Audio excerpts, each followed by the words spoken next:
Na mtazamaji, karibu, ikiwa ni siku ya Jumatano, nikitumai kwamba ubuheri wa afya na muda wako umeutumia vizuri kwa masuala ambayo ni ya msingi wala sio masuala yasiyo ya msingi. Maanake nimekuta mjadala njiani watu wakiuliza ni kwa nini mbuzi ana ndevu lakini kondoo ana ndevu. Sasa nikajiuliza, je, wangejua kwa nini ana ndevu ndio ingewasaidia vipi? Lakini mbali na hayo, hizi ndio baadhi ya taarifa zetu. Uharibifu na vurugu eneo bunge la Kasipul wakati wa kura ya mchujo wa ubunge wa chama cha ODM. Wagombea wahangaika wakilipia matibabu taslimu baada ya hospitali za kibinafsi kusitisha bima ya SHA.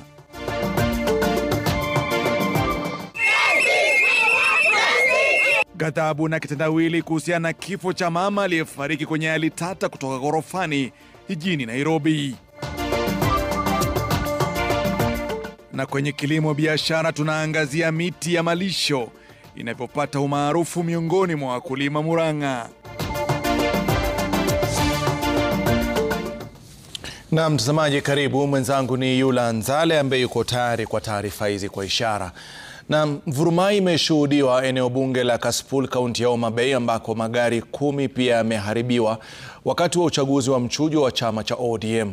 Wafuasi wa wagombea wawili wa chama hicho walikabiliana kwenye tofauti za kisiasa, na kama anavyoarifu Kamau Mwangi, vyama vingine vimeendelea kujinadi kwenye maeneo yanayotarajiwa uchaguzi mdogo. Ndiyo taswira jioni hii katika eneo bunge la Kasipul, kaunti ya Homa Bay, vita vikishuhudiwa mchana kutwa kati ya wafuasi wa wagombea wawili wanaong'ang'ania kuipeperusha bendera ya chama cha ODM kwenye uchaguzi mdogo unaotarajiwa eneo bunge hilo. Kwenye vurugu hizo, magari 10 yaliyokuwa kwenye misafara ya Newton Ogada na Boyd Were yamethibitishwa kuharibiwa, huku hospitali moja ya kibinafsi inayosemekana kumilikiwa na Ogada pia ikipokezwa ghadhabu ya kulipiza kisasi. Vurugu hii ilikuwa ni hitimisho la siku iliyotanda wasiwasi kufuatia kucheleweshwa kuanzishwa kwa zoezi hilo kwenye kipute ambacho kimewavutia wagombea 4 akiwemo mwanawe mbunge mwenda zake Charles Ong'ondo Were. Chama cha ODM kwenye ujumbe kikitaja jaribio la kuharibu stakabadhi za mchujo kama sababu ya kucheleweshwa kwa uchaguzi wa leo. We still not sure with this nomination if it is going to be free and fair. That is the situation we are in. We have a lot of things that we have been solving since morning. The POs, they were not even trained, according to my knowledge now, because when we were there at the meeting in the morning, some were not even aware that there's an election going on. Let's keep calm, let's maintain peace, let's embrace peace. At the end of the day, we only need one candidate. Vurugu za Kasipul zimejiri huku vyama vingine vinavyojitosa kwenye chaguzi ndogo zilizoratibiwa kufanyika Novemba 27 vikiendelea kujinadi mashinani. Naibu Rais Kithure Kindiki na msaidizi wa Rais Faruk Kibet wameongoza vikosi vya Kenya Kwanza kwa kampeni katika maeneo bunge ya Mbere Kaskazini na Malava mtawalia. It's only 1 year, mwaka moja, tusipopata mtu ambaye atabadilisha kusukuma maendeleo ya Malava kwa sababu mmerudi nyuma, itakuwa ni kibarua kikubwa. Watu tusungumziane, watu tutembee pamoja. Upinzani hauna barabara. Kwa upinzani hakuna stima. Kwa upinzani hakuna maji. Kwa upinzani hakuna soko. Kwa upinzani ni hasara. Chama cha Wiper kinachoongozwa na Kalonzo Musyoka pia kimewakabidhi vyeti wagombea 10 watakaoshiriki chaguzi za uwakilishi wadi na maeneo bunge. Kamau Mwangi, runinga ya Citizen. Na Wakenya waliofika kutafuta huduma katika hospitali za kibinafsi wakitumia bima ya SHA wamesalia njia panda kufuatia hatua ya hospitali hizi kusitisha huduma zake kupitia bima hii ya serikali. Muungano wa hospitali za mashinani mjini na zile za kibinafsi RUFA ilisema imechukua hatua hii kwa kuwa serikali haijalipa deni. Na kama anavyoripoti Crispin Otieno, baadhi ya wagonjwa wamelazimika kurudi nyumbani bila matibabu kwa kukosa pesa.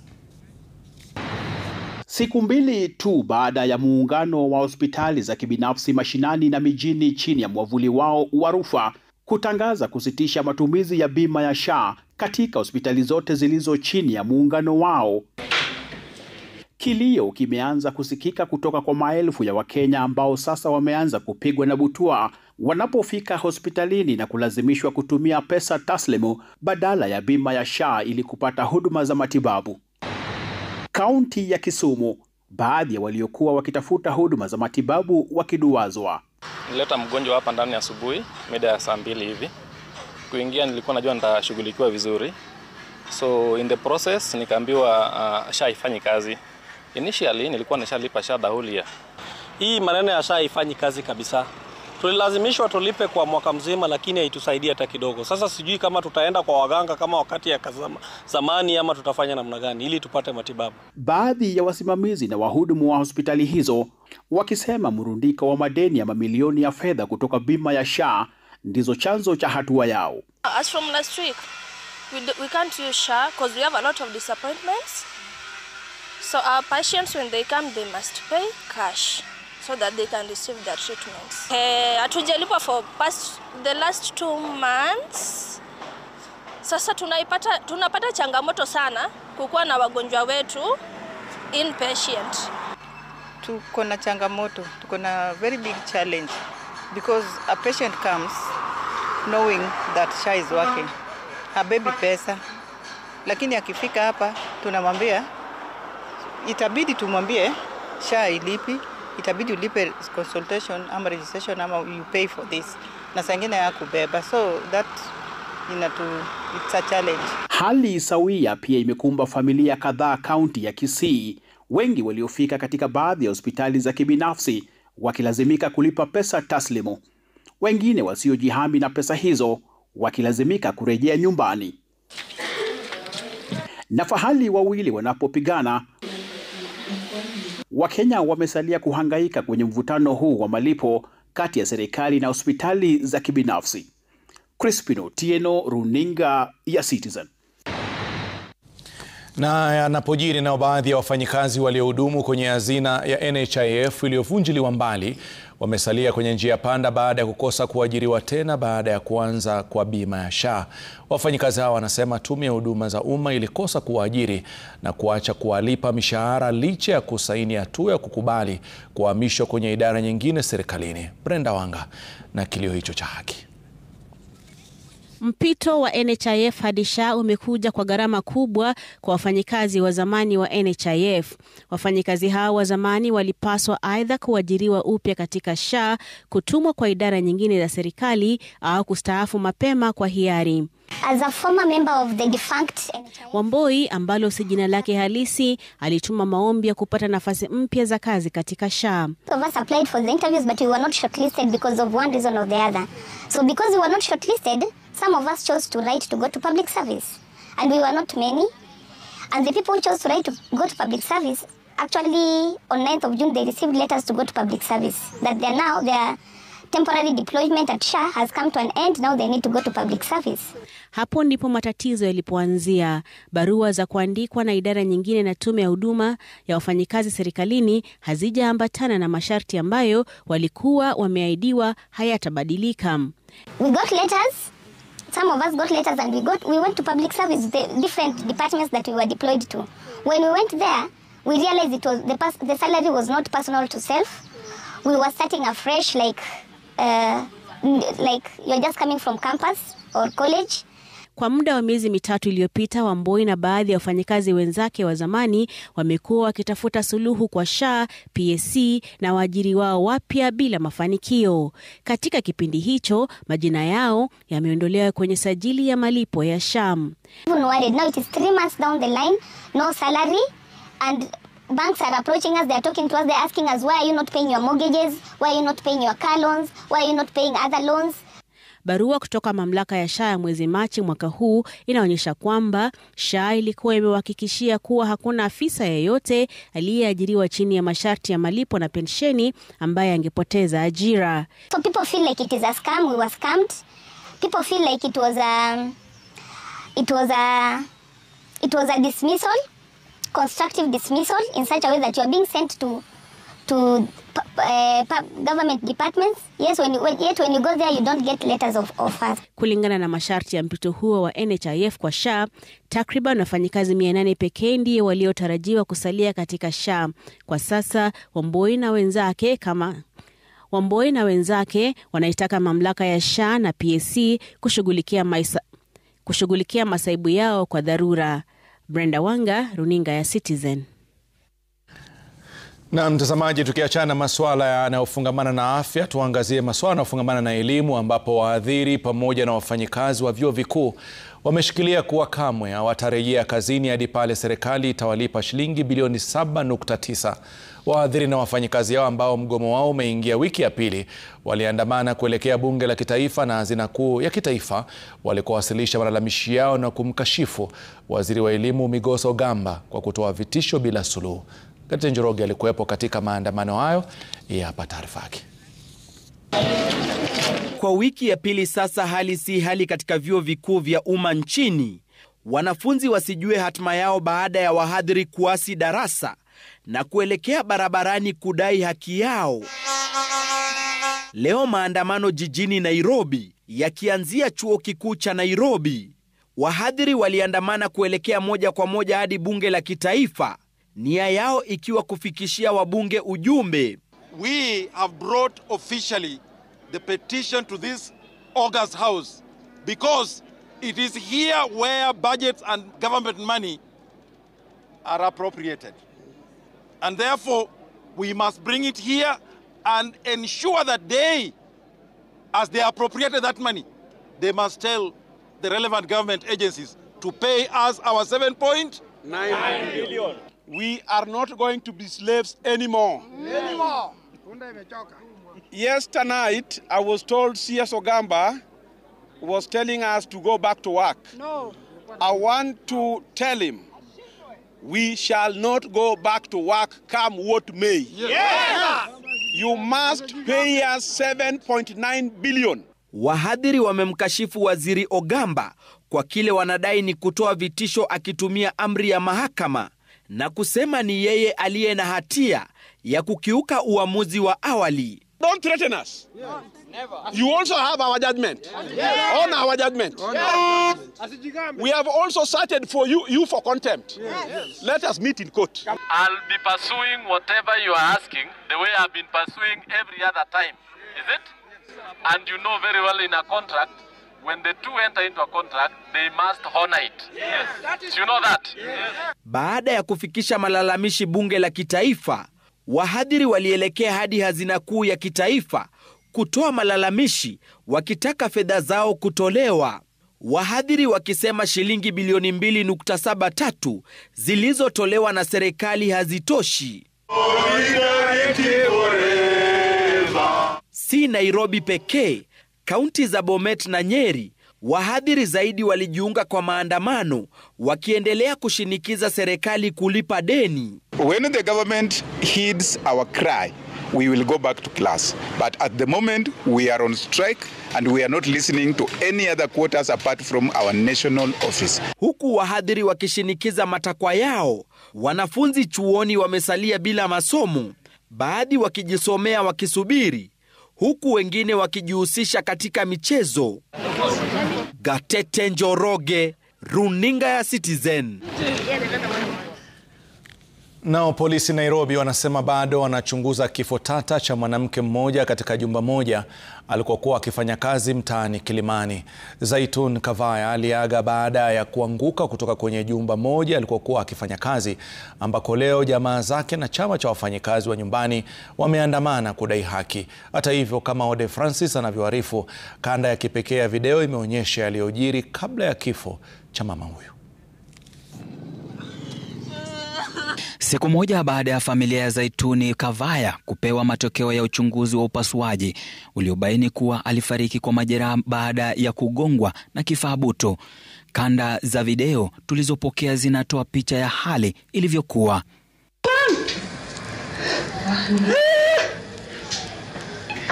Katika video hii, mwanaume aliyevalia shati jeupe kwenye orofa hii anaonekana akimshika mwanamke katika orofa hii na kisha anamwachilia.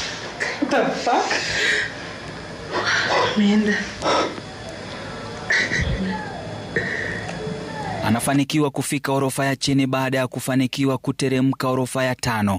Hapa wanawake watatu wanaonekana kumzungumzia, ila mama huyu anaendelea kuteremka orofa ya 3. Ni mama mkubwa. Hapa mama anaonekana kuzungumza na watu wasiojulikana kwa muda na baadaye hali si hali tena. Katika eneo hili la orofa ya 3 kutoka chini ya jengo hili, mama huyu anaonekana kushindwa atakapojishikilia baada ya kupata eneo hili kuwa na vioo vilivyofunika. Picha za kipekee za mama huyu akiwa na nguo hii aina ya samawati pamoja na madoadoa mekundu na meusi yanaonekana.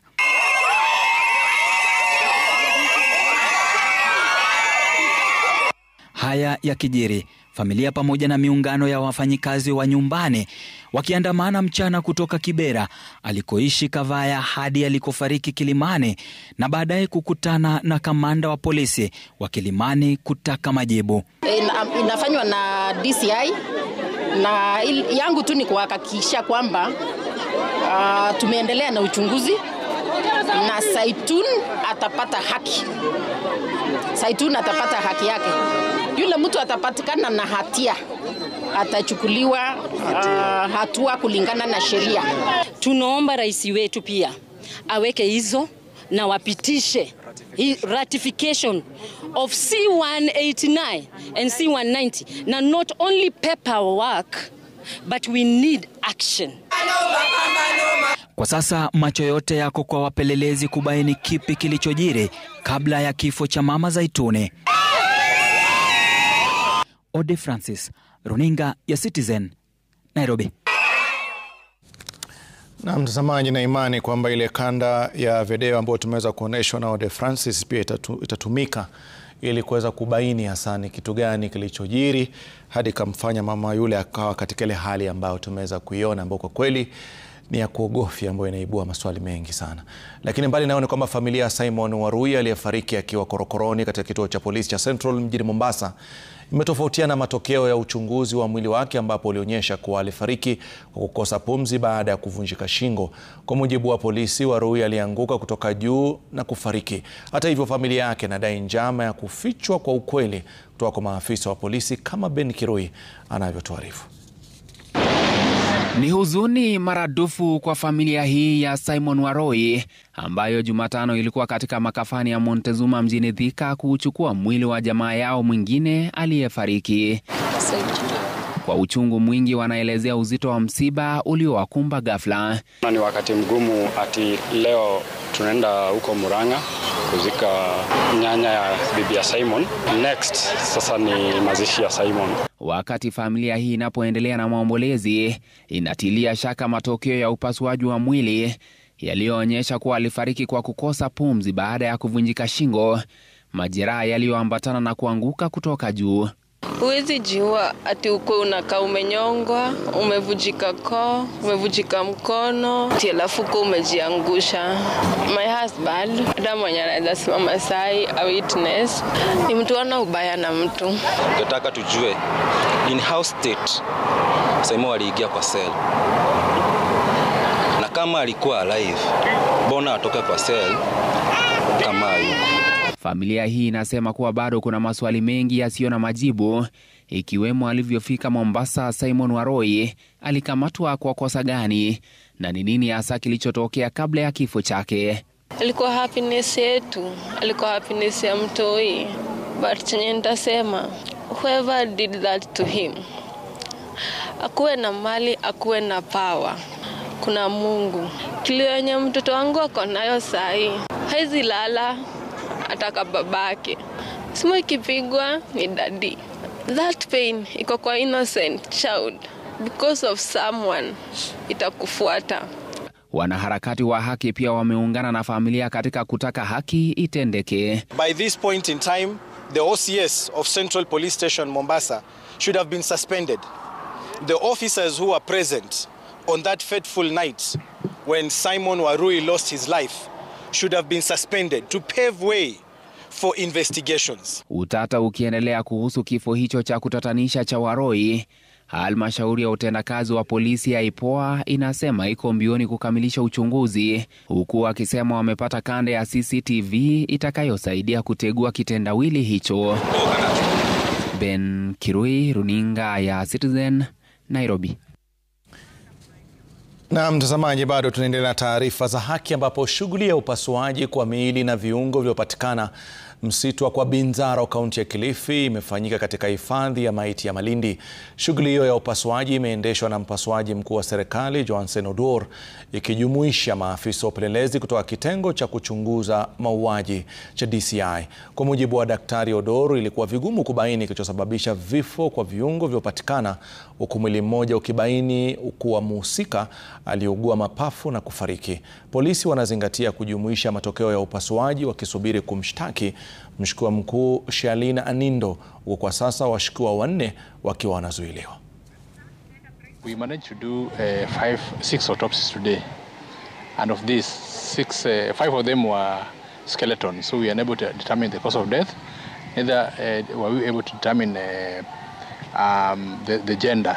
However, one of the bodies was of a male, which was still fresh, and we could see features which could have caused the death.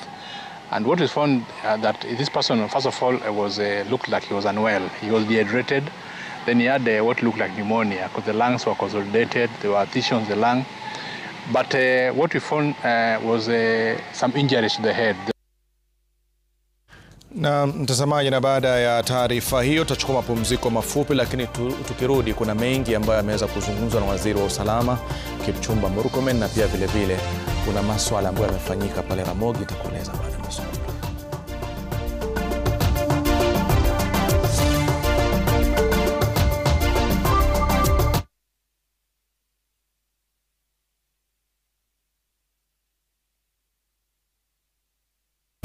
Rudishiwa 100% transaction fee ukitransact na any pay bill across the country. Ukitransfer chapa from your bank to Airtel Money. Waziri wa Usalama Kipchumba Murkomen ameamuru Inspekta Jenerali wa Polisi Douglas Kanja kuwachukulia hatua watu waliokejeli bendera ya taifa wikendi iliyopita. Inspekta mkuu wa Polisi Douglas Kanja akisema tayari watu waliohusika wanasakwa na polisi, huku ubalozi wa Somalia nchini Kenya kumradhi ukiripotiwa kuomba msamaha kutokana na tukio hilo. Seth Olale ana taarifa kamili. Akizungumza kwenye kongamano la jukwaa la usalama kaunti ya Wajir, Waziri Kipchumba Murkomen alisema watu waliokejeli bendera ya taifa wakamatwe na washtakiwe. Hatutakubali mtu yoyote, iwe Mkenya ama mgeni, kucheza na uhuru wetu na our symbols of national unity, including our national flag. So, Panaiji, take the necessary legal action. Let the law take its course. Waziri Murkomen akisema kwamba hakuna mtu yeyote aliye na mamlaka na uhuru wa kukejeli bendera ya taifa. Ati wanakanyaka ama wanataka wageni wachezee bendera yetu. Ati wanakanyaka na kuchoma na kuchezea. That is a flag that was worn by sweat and blood. Inspekta Jenerali wa polisi amesema kwamba tayari polisi wanawasaka waliohusika. I have already directed the DCI ya kwamba huyu mtu anakanyaga bendera yetu ya Kenya. Bendera ile ilipiganiwa hapa mpaka tukapata uhuru yetu, si ni kweli? Hiyo anatucheza ama vipi?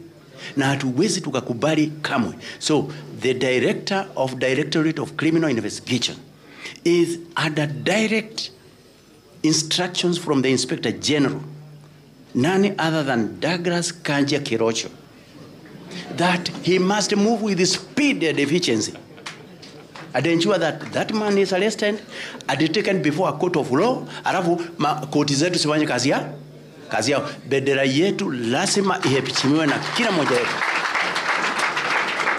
Tukio hilo lilifanyika wakati wa mechi kati ya timu ya Somalia Mogadishu FC na Kenya Police wikendi iliyopita katika uwanja wa Nyayo. Raia wametakiwa kukuza mienendo ambayo yanaboresha usawa, upendo na uwiano ili kukomesha yeyote kuepuka sheria za nchi. Seth Olale, runinga ya Citizen katika kaunti ya Wajir. Na mtazamaji, tuzamie swala zima la kilimo, ambapo wakulima wa mifugo katika kaunti ya Murang'a sasa wanageukia kilimo cha miti ya malisho ya mifugo inayofahamika kama Tranthethra. Hii ni katika juhudi za kujihakikishia lishe ya kutosha kwa mifugo wao kwa gharama nafuu. Mmea huu ambao asili yake ni Amerika Kusini sasa unatajwa kama suluhisho kwa kuongeza mazao ya maziwa, huku wakulima wakipunguziwa gharama ya kununua lishe dukani. Dennis Otieno anaarifu kwenye makala ya Kilimo Biashara.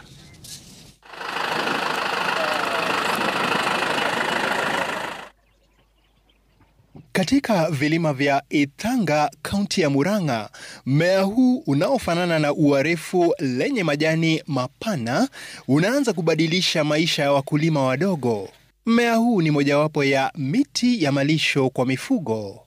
Tricandera ni aina ya mti ambayo unaiona hapa nyuma. Mwanzo imetoka Umarekani, na kitu ambayo tuvutia kwa hii mmea ni wakati tuko kwa ukulima yetu, tunaona bei ya vyakula vya unga yenye tunanunua kwa duka inaenda ikiongezeka kila siku, na sasa tunatafuta suluhisho. Kang'ethe alianza safari yake na vipandikizi vichache. Miaka michache baadaye, shamba lake sasa limejaa mmea huu unaostahimili udongo wenye asidi na usio na rutuba nyingi. Tusema kwa ekari moja tunaweza panda mimea 4,000, na tunasema kwa uzalishaji wa majani itakupatia kama tons 15 kwa hekta moja kwa mwaka moja, na unaweza vuna kila miezi 3. Mbali na kustahimili mazingira magumu, Tricandera ina virutubishi vya juu zaidi ikilinganishwa na nyasi za Napier. Kitu ya maana ni matawi. Unakata matawi ambayo unaweza kupatia mifugo yako ikiwa bado ni green, au kama ni mingi unaweza pia kausha uweke, na unaweza patia ng'ombe, mbuzi, kondoo, nguruwe, sungura, kuku na bata.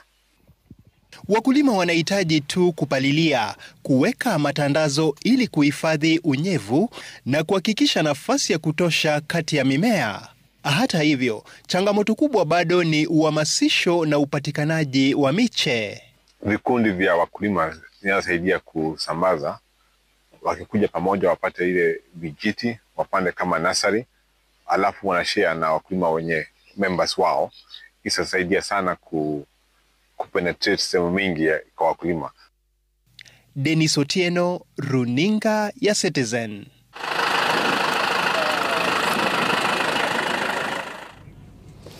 Na mtazamaji, na baada ya makala hayo ya Kilimo Biashara, tunaangazia kituo cha redio cha Ramogi FM ambacho kimeadhimisha miaka 22 tangu kuanza kupeperusha matangazo yake mwaka 2002. Ramogi FM inayotangaza kwa lugha ya Dholuo ni mojawapo ya redio zinazomilikiwa na kampuni ya Royal Media Services. Stesheni hii imeenziwa kwa vipindi vya kuburudisha, kuelimisha na kuunganisha wasikizaji wake, mbali na kuwa katika mstari wa mbele kuhakikisha uwajibikaji wa viongozi mbalimbali. Mkurugenzi wa redio na uvumbuzi wa RMS Fred Afune amesema hatua zilipigwa na Ramogi FM zinatokana na vipindi vinavyogusa mahitaji ya jamii. Ramogi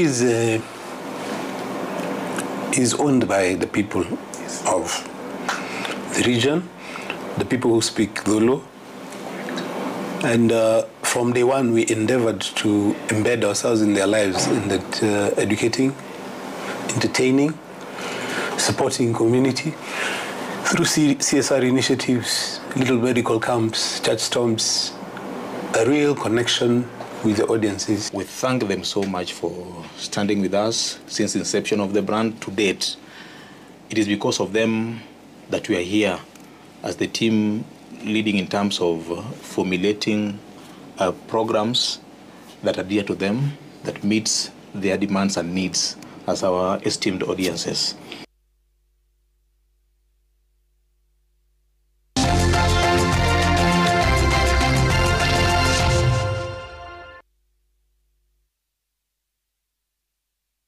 Timu hiyo imeimarishwa na kurejea kwa kipa wa Vihiga Queens Masa Koth ambaye alikosa mechi ya mkondo wa kwanza mjini Addis Ababa. Masi alikuwa kwenye kikosi cha Safaricom cha Padimba ambayo ilikuwa Uhispania wakati Rising Starlets walikuwa Ethiopia. Mechi hiyo nchini Ethiopia ilimalizika kwa sare ya bao moja, huku Kenya sasa ikibeba faida ya bao la ugenini katika mkondo wa pili. Kocha Jacqueline Juma anafanyia kazi udhaifu ulioonekana kwenye mkondo wa kwanza. Timu hiyo ilionyesha dalili za kuimarika ilipowafunga Ulinzi Starlets magoli 2 bila jibu katika mechi ya kirafiki Jumatano alasiri kwenye uwanja wa Ulinzi Complex. Ethiopia inatarajiwa nchini siku ya Ijumaa. Alafu coaches pia hawajatuacha nyuma, wanatuambia tupu penye tu kufanya correct, tunafanya kwa zoezi ndio tukifika kwa game itakuwa rahisi.